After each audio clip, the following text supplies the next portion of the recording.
Hi there, my name's Charlie, and today I'll be making a 101 tutorial on how to use compressors. So the whole point of making this tutorial is that I know that loads of people out there don't actually know how to use them. And so yeah, I'm just gonna try and make this tutorial really easy for you guys to understand. So this tutorial will be more about compressors than anything else.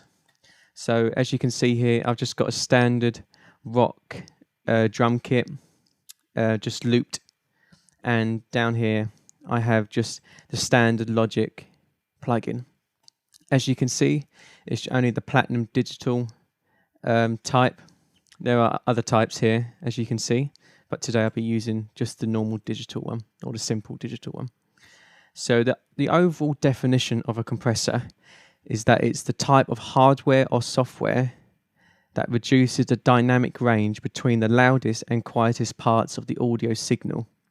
So basically, you'll just be using this to even out the low peaks and the high peaks of your signal, just so that there's no bold and loud or wide dynamic range in your mix. So you'll be using this with pretty much any instrument. So yeah, I'll be explaining what each of these settings will do to your mix. So let's start with the first one. The threshold is the level in dB that the signal has to reach before the compressor actually turns on.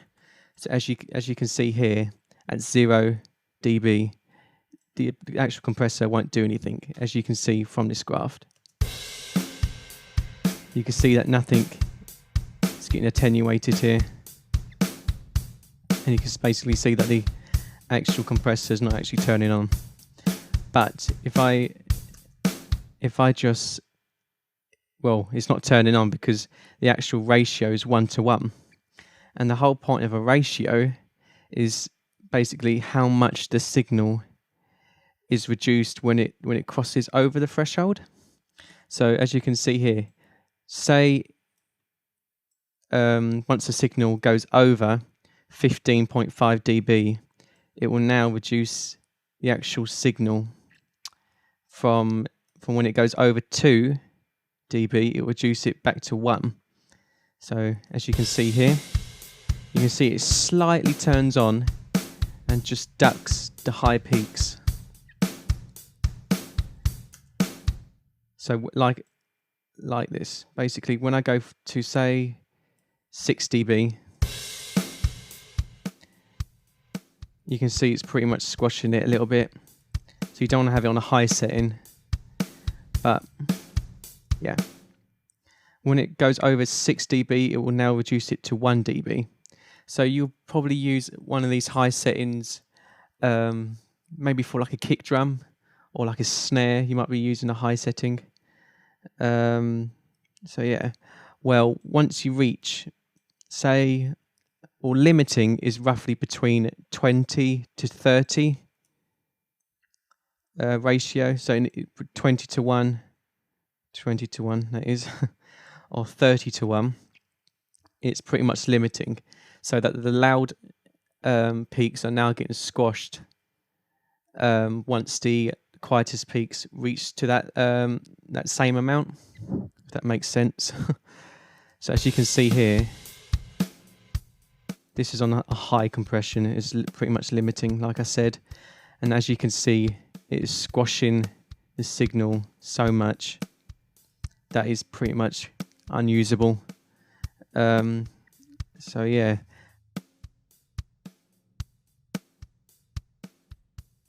Right, so we're down to the knee now, and basically the knee is how gradual the ratio is applied at the threshold. So you can say that one is at a 1. I just put this back. You can see a 1 is a soft knee, that's what we call it, or a hard knee, which is 0. I don't really tend to fiddle with these as much. I normally keep it to maybe a 5 or 6. So yeah, and now we get on to the attack time. So the attack time is the time in milliseconds between the signal going over the threshold and the compressor actually turning on. So if you have it on a fast attack time, the compressor pretty much turns on instantly once it reaches over the threshold. But if you reduce that time to say, well, this is going to be pretty much high settings, is 200 milliseconds, it will take a while for it to actually turn on once it gets over to the threshold. So the whole point of saying, or the whole point of having a fast attack time, you might use it for maybe a snare hit, or so that the snare can actually cut through the mix. But if you have a slow attack time like this, it's probably, I would say it's more for like acoustic guitars, just so that the actual acoustic guitar can breathe and not be completely squashed in the mix. So yeah, and then we get on to the release time. Release time is kind of like the attack time, but it's pretty much the opposite. So the release time is the time in milliseconds between the signal going below the threshold and the compressor turning off. So like I said, it will be now the reverse.